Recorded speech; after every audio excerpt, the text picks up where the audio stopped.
Newberry is a place for curious people who are interested in engaging with big ideas. The collection is a portal to 600 years of human history, and there's so many different ways to access this history. One of the things that distinguishes learning experiences at the Newberry is the opportunity to engage with primary sources. Whether you're doing that online or in person, you can have direct access to these sources of history and interpret them in a way that might reshape your own understanding of the past. Our staff is genuinely excited about the collection, so there is a learning exchange that's happening at the Newberry all the time between the staff and between visitors and researchers who are using the collections. One of the questions that I often ask people is, what is a book?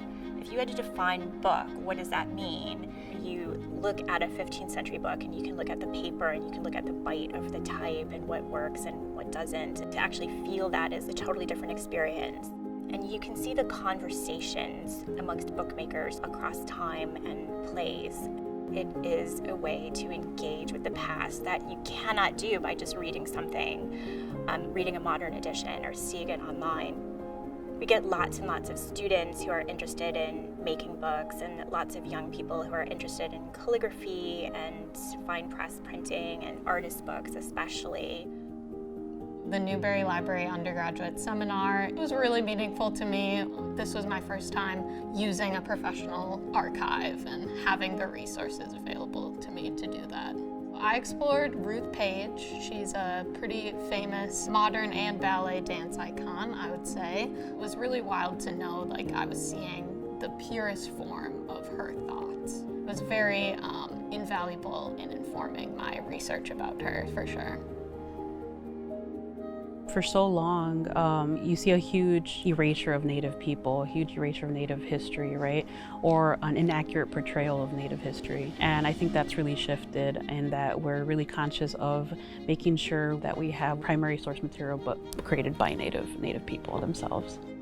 When we have groups that visit us too, we can also show these types of materials to them, right? So Native people that are coming, Native youth that are coming to see themselves reflected within the collection. Ask people anything about Native history, I'll bet that it's very difficult to answer those questions, or very challenging, right?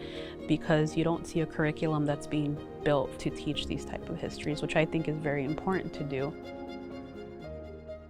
My project is about materializing secrecy in the theater. Secrecy is particularly attached to minoritarian people. So thinking about the margins is also letting me think about the marginalized. I really appreciate this about the Newberry is that it spans a lot of time. I can see materials that are thinking about Buffalo Bill, and also how he was really interested in bringing not just performances of Native Americans, but also advertising performances of the Far East, right? Bringing them into the single space. So thinking about how these materials are also packaged has been really important. It's also one of the benefits of being in person at the Newberry, because I get to handle these things that were meant to be handled in this really intimate way. I love everything about genealogy. I love the research, I love helping people out, I love finding new ancestors. In spite of the billions of records that are online, people don't realize that's only the tip of the iceberg. When you study genealogy, you need to study history, so you can place your ancestors in historical context. And so in order to flush out those other records, you have to go on site. Newberry Library has one of the largest collections of county histories in the country. So you can find a county history where your ancestors lived, to understand what was going on in that county during that time period. In many situations, sometimes it can get very emotional, very moving. I mean, these were your ancestors. We have the same blood that they carried. The Newberry collection is a growing, living collection. It has been since 1887. We're always thinking of research value first and foremost. What kinds of items can help shed light on a topic that the Newberry's collections cover in a way that they haven't before? Something we've recently acquired that fills a gap in the collection in a way that is really exciting is this series of lantern slides that document the Great Migration. Definitely one of my favorites is the basketball team of St. Mark's. And this one shows the reading room of a church in Detroit. This series of slides is very rare, so it's exciting to be able to provide access to them.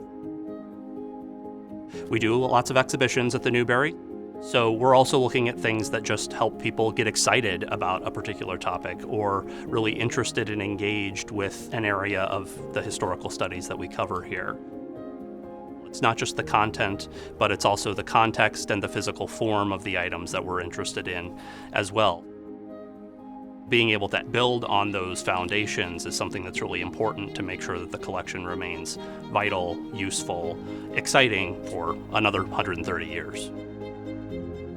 The Newberry is a learning laboratory for diverse and broad audiences. This learning takes place in reading rooms, online, adult education seminars, public programs, digitization labs. In thinking about who we are, we need to be asking, well, how did we get here? Where did we come from? And that might help us understand also the challenges of today and the challenges of the future.